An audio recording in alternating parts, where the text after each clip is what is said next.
নমস্কার, আমি দেবকুমার বিশ্বাস। আমি একজন ইলেকট্রিশিয়ান। আজকে আপনি নতুন বাড়িতে একটা ফ্রিজ নিয়ে এসেছেন। এইবার দোকানদার আপনাকে বলে দিল, দাদা ভাই ফ্রিজ তো নিয়ে বাড়ি যাচ্ছেন, তবে ফ্রিজটা যে প্লাগে লাগাবেন সেখানে দেখবেন সেখানে জানি আর্থিং করা থাকে। আপনি মনে মনে ভাবলেন, ঠিক আছে, দেখে নেব। এইবার আপনি একজন দক্ষ ইলেকট্রিশিয়ানকে বাড়িতে ডাকলেন, ডেকে নিয়ে তাকে জিজ্ঞাসা করলেন, দেখো তো ভাই আমার বাড়িতে প্রপার আর্থিং করা আছে কিনা।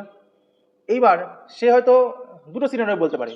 একটাতে হয়তো বলবে সে যে, দাদা ভাই আপনার বাড়িতে প্রপার আর্থিং করা আছে, আগে যাকে দিয়ে কাজ করিয়েছিলেন সে কিন্তু করে দিয়েছে। এটা একটা সিনারিও হলো। আর একটা জায়গা আসে, দেখা গেল সে বলল, না দাদা ভাই আপনার বাড়িতে কোনো আর্থিং করা নেই। তখন আপনার মনে একটা প্রশ্ন আসে যে, আর্থিংটা কি এতটাই দরকারি, না করলেই নয়? আমার এমনিতে এত টাকা খরচ করে একটা ফ্রিজ নিয়ে আসলাম কিংবা একটা এসি নিয়ে আসলাম, এইবার আবার এর জন্য আবার আর্থিং করতে হবে? এটা করলেই বা কী হয় আর না করলেই বা কী হয়?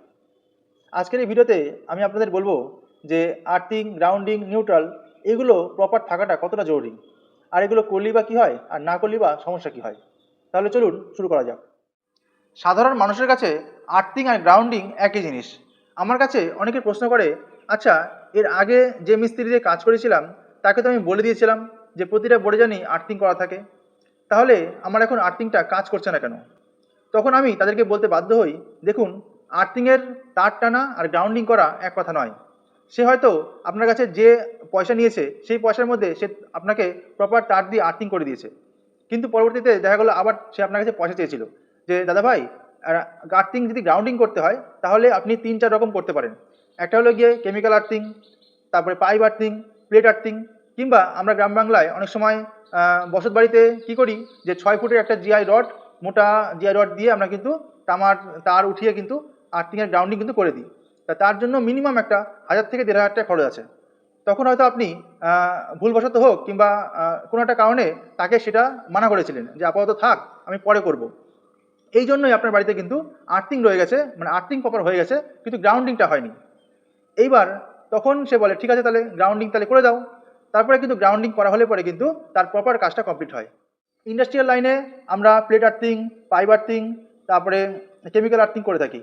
আপনি যদি নিজের বাড়ির জন্য করতে চান তবে অত টাকা খরচ না করলেও মোটামুটি যদি নিম্নমানের আর্থিং করতে চান একটা স্যাঁতসেঁতে জায়গায়, যেখানে খরা রোদ মানে রোদে মাটি ফেটে যাওয়ার মতো পরিস্থিতি না হয়, স্যাঁতসেঁতে জায়গায় কিন্তু একটা 4 ফুটের যদি একটা সরু রড, আমরা যেটাকে আমরা 6 রড বলি কি 8 রড বলি, সেগুলোকে যদি পোতেন, তার সঙ্গে যদি তামার তার দিয়ে সুন্দর করে আপনার আর্থিংয়ের যে সার্কিট সেখানে যদি পৌঁছে দেন, তাহলে কিন্তু আপনার নর্মাল বসত বাড়িতে কিন্তু আর্থিং হয়ে যায়।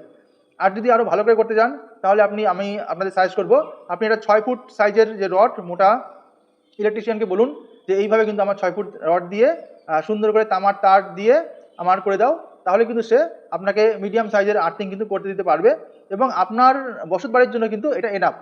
আর যদি মনে করেন না আমি এমন আর্থিং করতে চাই যাতে আমার বছর পর বছর কোনো রকম কোনো টেনশন না করতে হয়, তাহলে আপনি প্লাম্বারের যে মিস্ত্রি থাকে যারা পাইপ দিয়ে গর্ত করে 20 ফুট গর্ত খুঁড়বেন, যেখানে জল বেরোবে সেখানে একটা রড দিয়ে তামার তার দিয়ে কিন্তু সেখান থেকে তুলে নিলে কিন্তু স্যাঁতসেঁতে ভাবটার জন্য আপনার চিন্তা করতে হবে না, আপনার প্রপার আর্থিং হয়ে যাবে।